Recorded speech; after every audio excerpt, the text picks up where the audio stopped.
सिंध में कॉलेज اساتذہ को 5 टियर फार्मूला देने का फैसला हो गया है और इस मकसद के लिए चीफ सेक्रेटरी सिंध ने एक कमेटी कायम की है जिसके सरबराह सेक्रेटरी कॉलेजेस सिंध होंगे।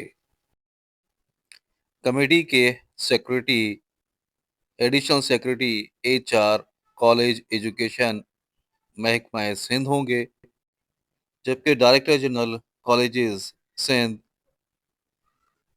कोऑर्डिनेशन और फाइनेंस के नुमाइंदे इसके मेंबरान होंगे।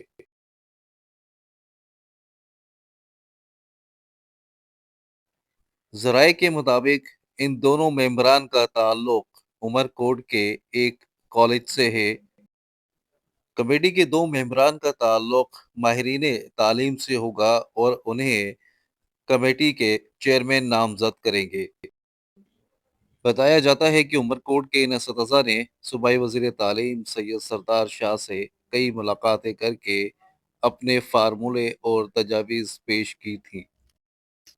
सूबाई वज़ीर ने इन तजावीज़ से इत्तेफाक करते हुए मौके पर अहकामात जारी किए थे, जिसके बाद कमेटियों का क़याम अमल में लाया गया है। कमेटी दीगर सूबों की तर्ज पर सिंध के कॉलेज असतज़ा के लिए 5 टियर फार्मूले की तैयारी करेगी और 3 महीने के अंदर अपनी तजावीज़ पेश करेगी, जिसके बाद उसकी सिंध काबीना से मंजूरी ली जाएगी।